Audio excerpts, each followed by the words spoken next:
Selamat pagi, selamat hari Minggu, dan salam sejahtera untuk kita semua.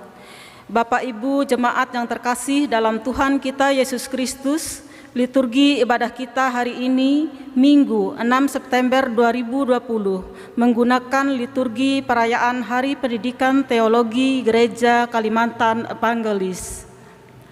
Dengan tema, Aku adalah Alfa dan Omega, subtema menjadi teladan dalam tanggung jawab.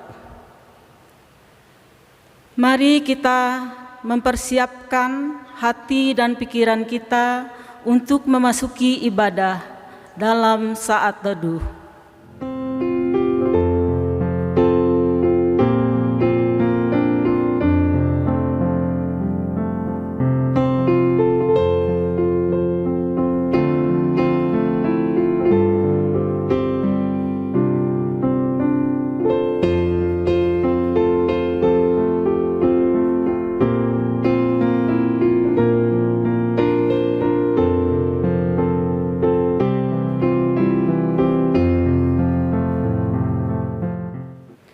Pada saat ini kita berhimpun bersama dalam perayaan Hari Pendidikan Teologi Gereja Kalimantan Evangelis.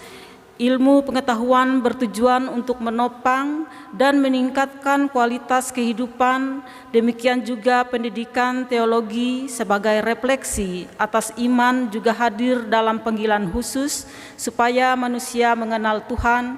Firman Tuhan berkata, permulaan hikmat adalah takut akan Tuhan, dan mengenal Yang Maha Kudus adalah pengertian. Amsal 9 ayat 10. Pendidikan teologi menjadi sangat berguna untuk mentransformasi hidup manusia serta membentuk insan-insan unggul yang memiliki hati teguh melayani di ladang pelayanan Gereja Kalimantan Evangelis dan ladang pelayanan lainnya. Oleh karena itu, perayaan ini dengan subtema menjadi teladan dalam tanggung jawab adalah bentuk penghayatan panggilan dalam pendidikan teologi sekaligus perayaan jemaat guna memberikan dukungan nyata kita atas panggilan itu. Mari kita berdiri menghadap Tuhan menyanyikan pujian bagi namanya. Dari Kidung Jemaat nomor 14, bait pertama sampai bait 2, muliakan Tuhan Allah.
Marilah kita menerima potom dan salam.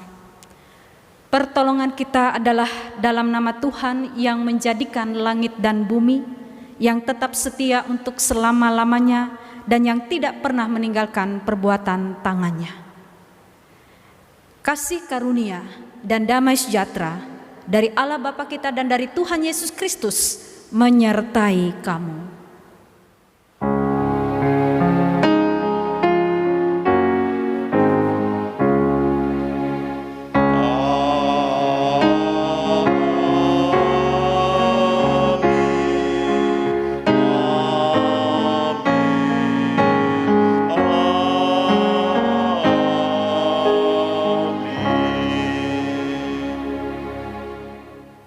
Jemaat dipersilakan duduk kembali.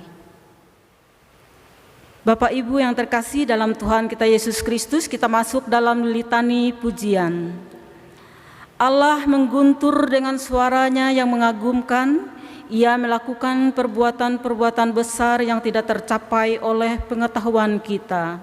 Terpujilah Allah yang Maha Tinggi, Yang Maha Kuasa yang tidak dapat kita pahami, besar kekuasaan dan keadilannya, walaupun kaya akan kebenaran, Ia tidak menindasnya. terpujilah Allah yang Maha Adil. Ajarlah kepadaku kebijaksanaan dan pengetahuan yang baik, sebab aku percaya kepada perintah-perintah-Mu. Amin. Marilah kita merendahkan diri kita di hadapan Tuhan Allah kita, serta mengaku segala kesalahan yang kita perbuat. Mari kita berdoa. Tuhan Allah yang Maha Mulia, kami mengaku bahwa kami tidak layak di hadapan-Mu. Karena kesalahan yang kami perbuat, sebab kami berdosa terhadap Engkau. Kami memberontak sejak dahulu kala. Demikianlah kami sekalian seperti orang najis, dan segala kesalehan kami seperti kain kotor. Kami sekalian layu seperti daun, dan kami lenyap oleh kejahatan kami. Seperti daun dilenyapkan oleh angin. Tidak ada yang memanggil nama-Mu atau bangkit untuk berpegang kepadamu. Kami tidak sungguh-sungguh melayani dan setia dalam panggilan pelayanan sebagai hamba-Mu. Ampunilah kami ya Tuhan. Amin. Jemaat menyanyi dari Kidung Jemaat nomor 29, bait pertama dan bait yang kedua, Di Muka Tuhan Yesus.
Kita bersama-sama menerima berita anugerah dan mendengarkan petunjuk hidup baru.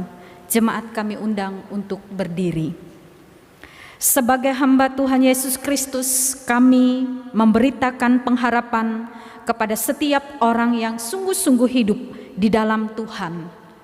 Aku akan mentahirkan mereka dari segala kesalahan yang mereka lakukan dengan berdosa terhadap Aku, dan Aku akan mengampuni segala kesalahan yang mereka lakukan dengan berdosa dan memberontak terhadap Aku.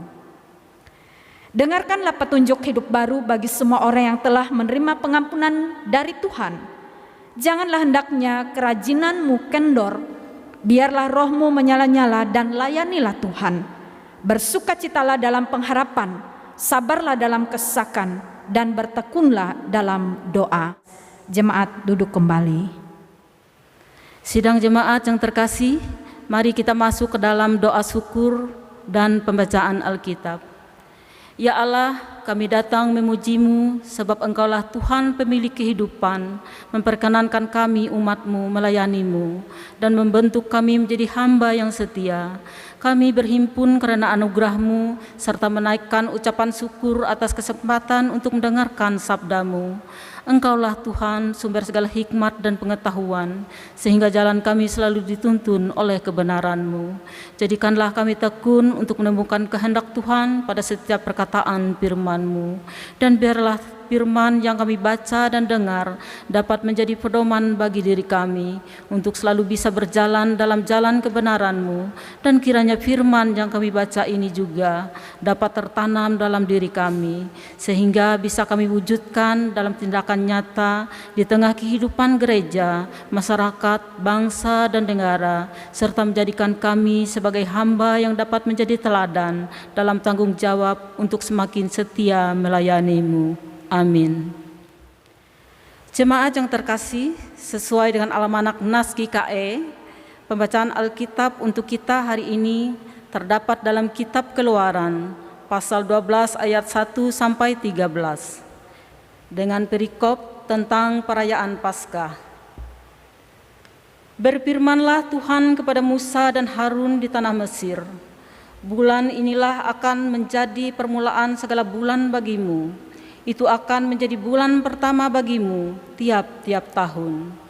Katakanlah kepada segenap jemaah Israel, pada tanggal 10 bulan ini, diambillah oleh masing-masing seekor anak domba, menurut kaum keluarga, seekor anak domba untuk tiap-tiap rumah tangga. Tetapi jika rumah tangga itu terlalu kecil jumlahnya untuk mengambil seekor anak domba, maka ia bersama-sama dengan tetangganya yang terdekat ke rumahnya haruslah mengambil seekor menurut jumlah jiwa tentang anak domba itu. Kamu buatlah perkiraan menurut keperluan tiap-tiap orang. Anak dombamu itu harus jantan, tidak bercela, berumur setahun. Kamu boleh ambil domba atau kambing. Kamu harus mengurungnya sampai hari yang ke-14 bulan ini. Lalu seluruh jemaah Israel yang berkumpul harus menyembelihnya pada waktu senja. Kemudian dari arahnya haruslah diambil sedikit dan dibubuhkan pada kedua tiang pintu dan pada ambang atas, pada rumah-rumah di mana orang memakannya. Dagingnya harus dimakan mereka pada malam itu juga. Yang dipanggang mereka harus makan dengan roti yang tidak beragi beserta sayur pahit.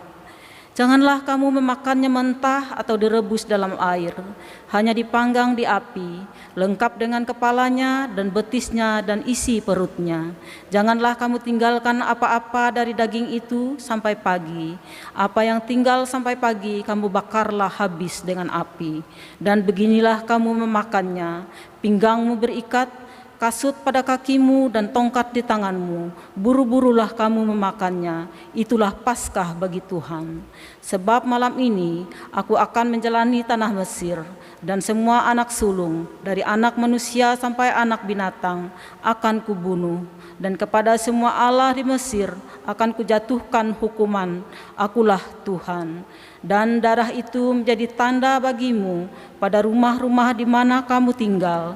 Apabila aku melihat darah itu, maka aku akan lewat daripada kamu. Jadi tidak akan ada tulah kemusnahan di tengah-tengah kamu apabila aku menghukum tanah Mesir. Yang berbahagia ialah mereka yang mendengarkan firman Allah dan yang memeliharanya. Amin.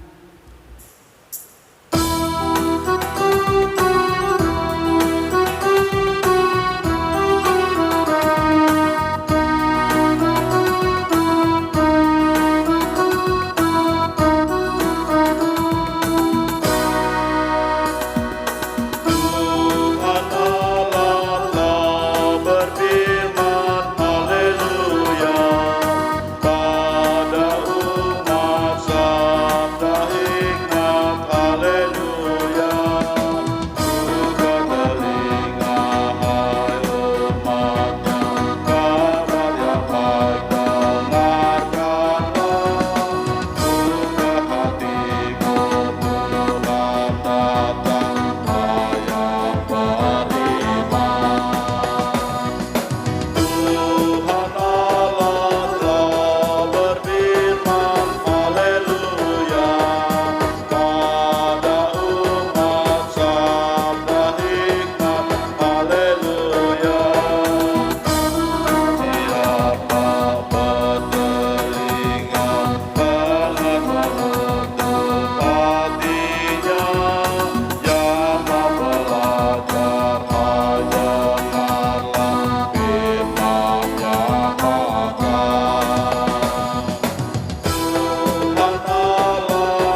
Selamat pagi jemaat Tuhan yang terkasih, Salam.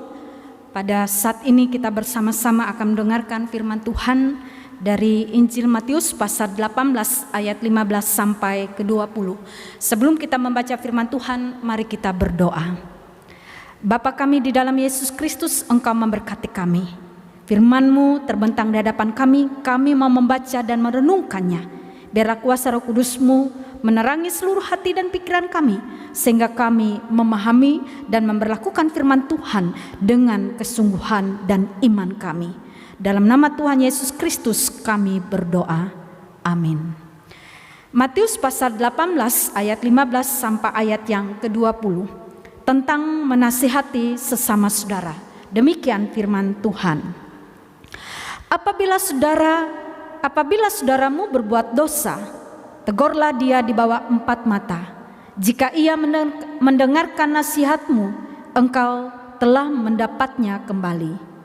Jika ia tidak mendengarkan engkau, bawalah seorang atau 2 orang lagi, supaya atas keterangan 2 atau 3 orang saksi, perkara ini tidak disangsikan. Jika ia tidak mau mendengarkan mereka, sampaikanlah soalnya kepada jemaat. Dan jika ia tidak mau juga mendengarkan jemaat, pandanglah dia sebagai seorang yang tidak mengenal Allah atau seorang pemungut cukai. Aku berkata kepadamu, sesungguhnya apa yang kamu ikat di dunia ini akan terikat di sorga, dan apa yang kamu lepaskan di dunia ini akan terlepas di sorga. Dan lagi aku berkata kepadamu, jika 2 orang daripadamu di dunia ini sepakat meminta apapun juga, permintaan mereka itu akan dikabulkan oleh Bapakku yang di sorga.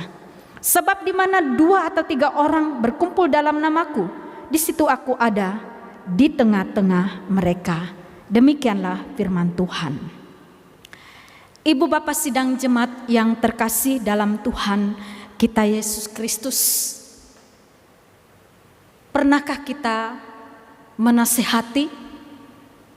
Kalau pertanyaan itu dimunculkan, kita pasti akan menjawab. Pasti kita pernah menasihati. Menegur atau menasihati orang yang melakukan dosa adalah perkara yang sedap-sedap ngeri atau sesuatu yang sangat sulit. Karena menegur atau memberikan nasihat kepada yang salah atau yang sedang berbuat dosa, bagi pribadi yang melakukannya, belum tentu ia dapat menerimanya dengan baik. Mengapa demikian? Karena bisa jadi ketika menegur, ketika memberikan nasihat, kita lakukan dengan cara yang tidak benar, dengan cara yang kasar, atau memperlakukan orang tersebut di muka umum sehingga ia merasa malu, ia menjadi marah, bahkan mungkin membenci kita. Ibu bapak sidang jemaat yang terkasih dalam Tuhan, firman Tuhan hari ini di mana Yesus memberikan pengajaran bagaimana menasihati, bagaimana menegur sesama saudara yang berbuat dosa. Ada 3 tahap dalam teks ini ketika kita membacanya dan ketika kita menggumulinya. Yang pertama adalah ketika kita menegur atau menasihati seseorang atau saudara kita sedang dalam dosa, kita memberi teguran di bawah 4 mata. Artinya kita panggil dia dengan penuh kasih. Secara pribadi kita sendiri yang memberikan nasihat dan dia secara pribadi yang akan mendengarkan nasihat. Apabila ia mendengar nasihat itu, berarti kita mendapatkan dia kembali. Tetapi ketika dia tidak mau mendengarkan nasihat tersebut, maka kita masuk kepada tahap yang kedua. Tahap yang kedua apa? Menegur, memberi nasihat dengan membawa 1 atau 2 orang sebagai saksi supaya tidak dianggap sebagai fitnah. Ibu bapak yang terkasih dalam Tuhan kita Yesus Kristus, dalam Keluaran pasal 19 ayat 15 mengatakan demikian. Satu orang saksi saja tidak dapat menggugat seseorang mengenai perkara kesalahan apapun atau dosa apapun yang mungkin dilakukannya. Baru atas keterangan 2 atau 3 orang saksi perkara itu tidak disangsikan. Ibu bapak yang terkasih dalam Tuhan kita Yesus Kristus, dengan 1 atau 2 orang yang mendengar dan bersama-sama menjadi saksi, maka ketika memberikan nasihat tersebut tidak dianggap sebagai fitnah. Dan itu benar-benar juga memberikan bahwa nasihat itu menjadi nasihat yang berkualitas bagi orang yang dinasihati. Tetapi ketika orang yang dinasihati ini tidak mau mendengar, maka tahap ketiga yang dilakukan. Tahap yang ketiga ini ia dibawa atau disampaikan kepada jemaat, sebuah persekutuan yang besar. Artinya jemaat memiliki hak untuk memberikan nasihat, menegur, tetapi dengan penuh kasih, bukan dengan cara yang kasar, bukan dengan cara mempermalukannya.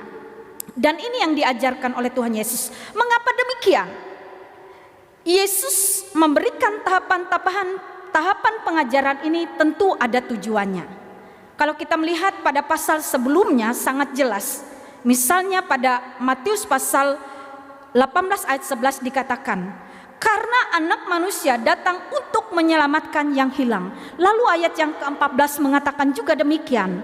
Demikian juga Bapamu yang di sorga tidak menghendaki supaya seorang pun dari anak-anak ini hilang. Ibu bapak yang terkasih dalam Tuhan kita Yesus Kristus, semua kita pasti sulit untuk memberikan nasihat. Jangankan kepada orang lain, kepada anak atau kepada istri atau suami kita pun itu tidak mudah.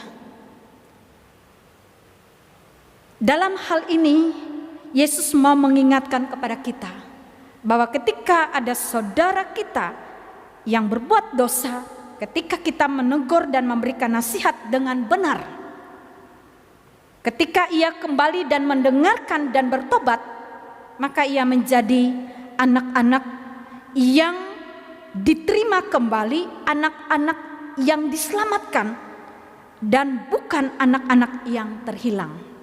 Ini menjadi tujuan yang utama. Dengan demikian, firman ini sungguh luar biasa, sehingga dikatakan pada ayat selanjutnya, aku berkata kepadamu sesungguhnya apa yang kamu ikat di dunia ini akan terikat di sorga, dan apa yang kamu lepaskan di dunia ini akan terlepas di sorga.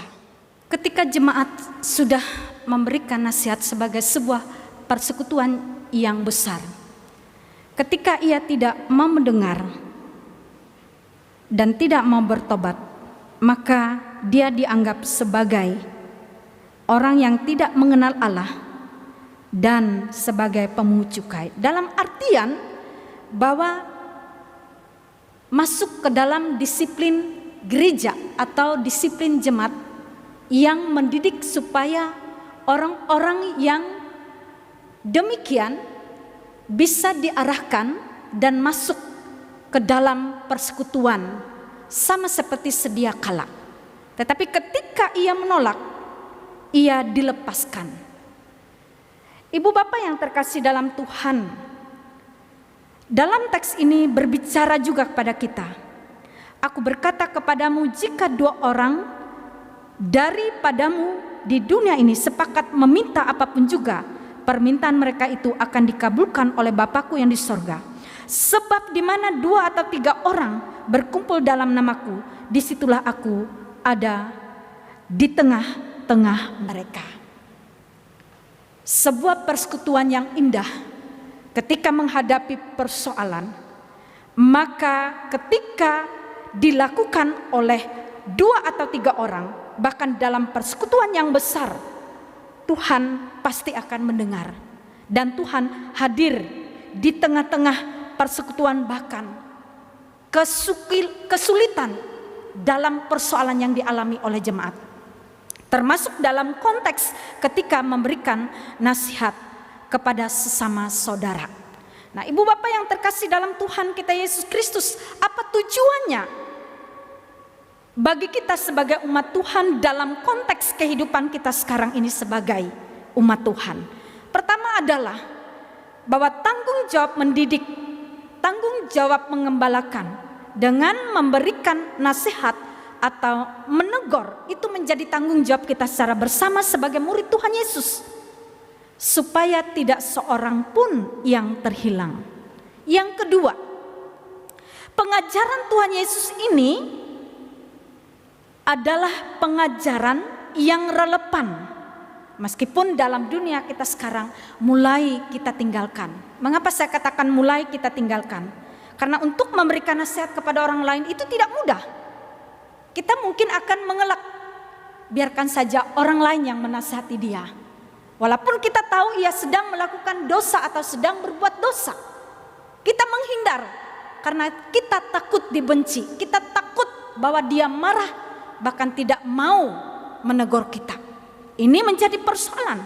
Dalam hal ini Yesus memberikan kepada kita bahwa memberi nasihat memang memiliki tujuan supaya orang itu disiplin dan memang hidup dalam tata tertib, apalagi itu berhubungan dengan jemaat. Dan ini menjadi tugas jemaat. Karena jemaat atau gereja itu adalah eklesia.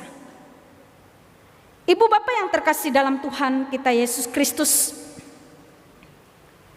kiranya firman Tuhan ini menjadi dasar yang kuat bagi kita.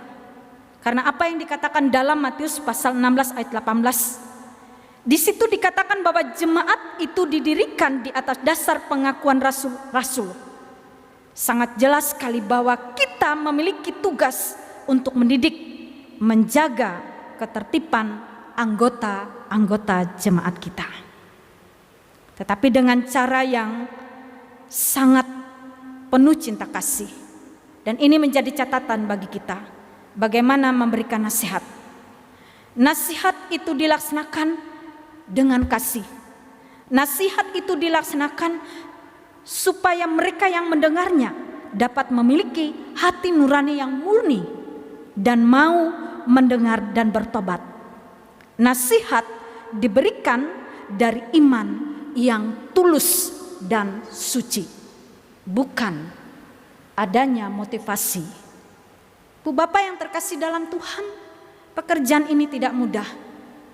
Kita akan mengalami sebuah pergumulan yang berat ketika menghadapi situasi dalam konteks ini. Tetapi justru dalam konteks inilah Tuhan Yesus menguatkan kita supaya kita saling merangkul, membawa saudara-saudara kita, terlebih-lebih keluarga kita sendiri.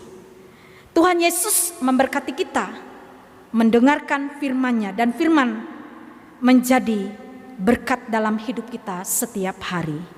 Amin.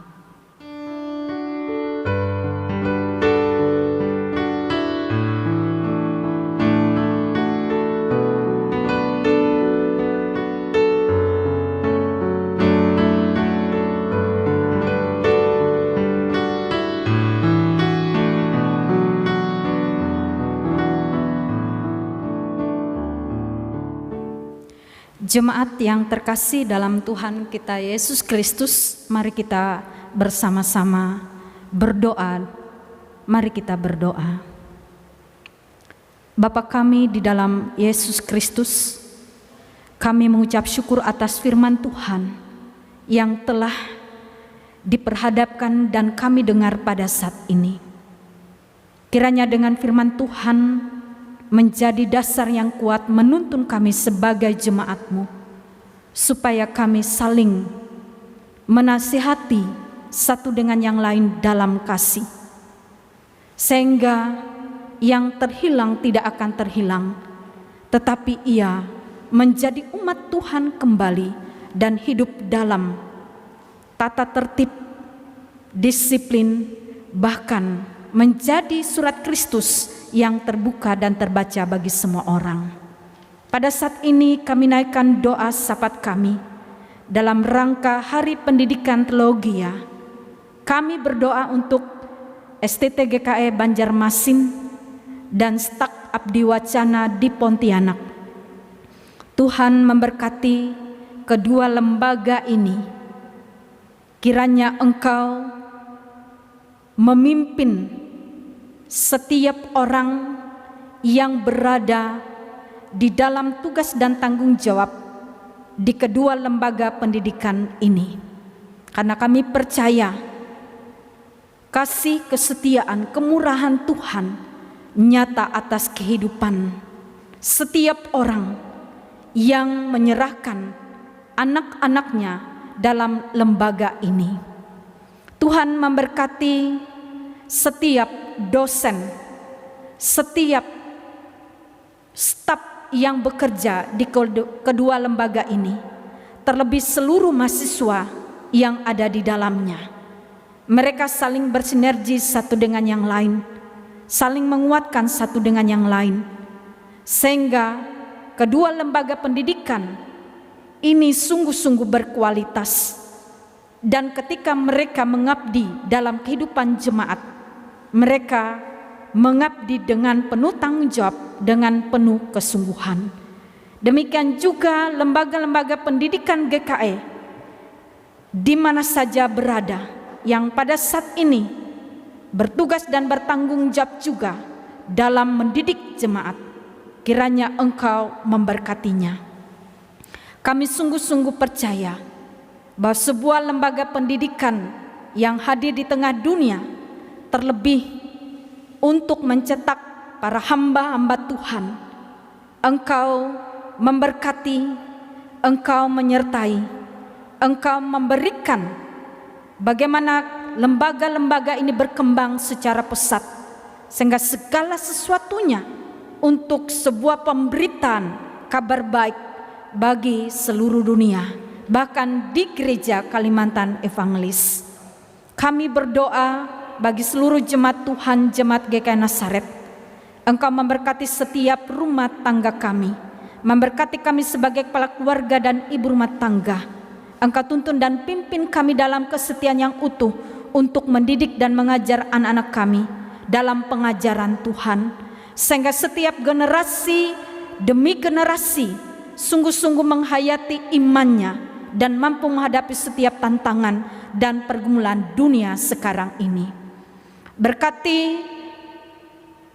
negara Indonesia dan para pemimpinnya, berikanlah roh kebijaksanaan kepada mereka dalam menghadapi pandemi COVID-19 ini yang semakin hari bukan semakin menurun, tetapi semakin meningkat.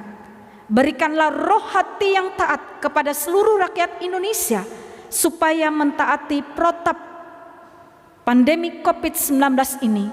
Kami tidak hanya menjaga diri kami, tetapi kami juga menjaga sesama kami. Berkati seluruh tenaga kesehatan, dokter, perawat, bidan, bahkan semua tenaga kesehatan.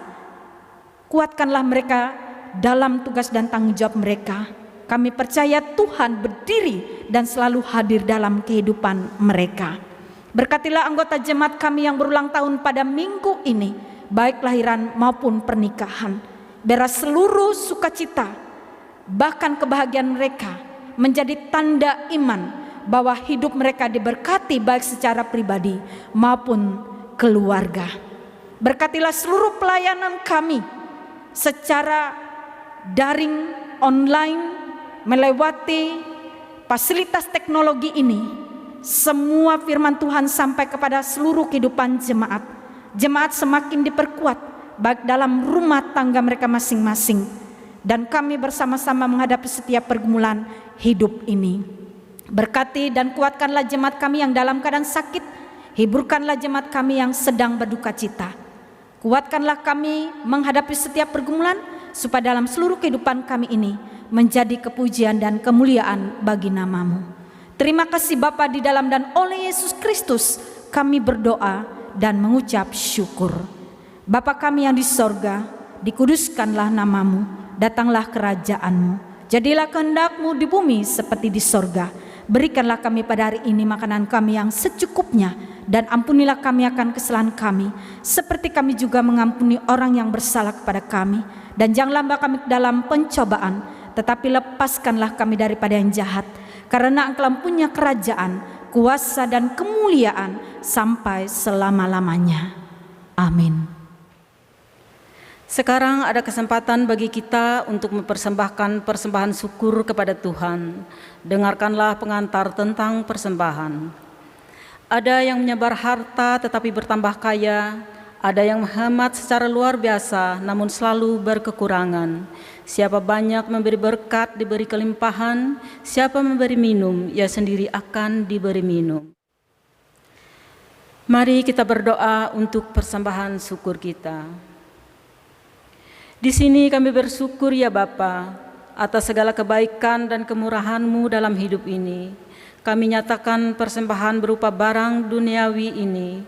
Terima dan sucikanlah agar berguna memenuhi segala keperluan dalam pelayanan gereja-Mu dan juga untuk melayani sesama kami. Berkati juga kami selalu. Di dalam nama Tuhan Yesus kami berdoa. Amin.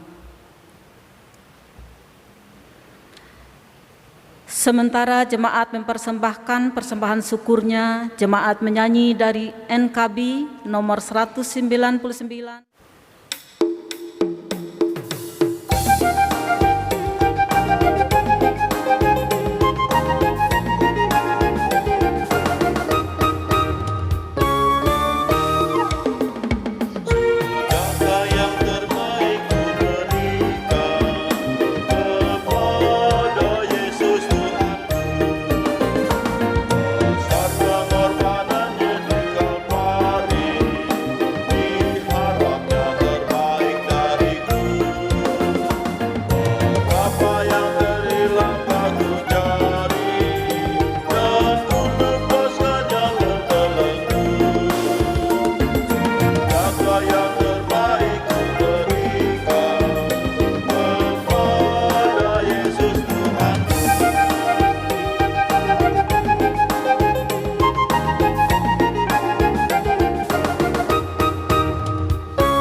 Marilah kita berdiri bersama-sama dengan sekalian orang percaya dari segala masa dan tempat mengikrarkan pengakuan iman.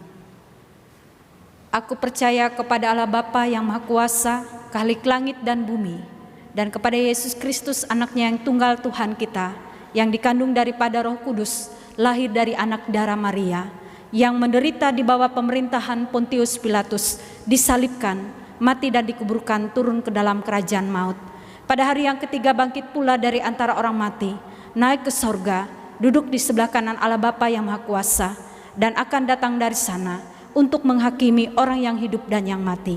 Aku percaya kepada Roh Kudus, gereja yang kudus dan am, persekutuan orang-orang kudus, pengampunan dosa, kebangkitan daging, dan hidup yang kekal.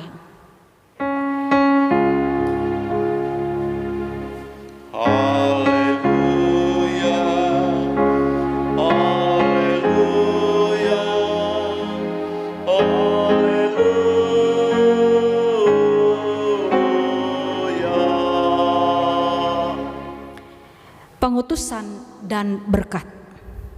Lakukanlah tugas pelayanan dalam kesetiaan dan jadilah teladan, sehingga kita menjadi insan yang unggul dalam pelayanan yang penuh tanggung jawab, sambil mengingat perkataan Tuhan.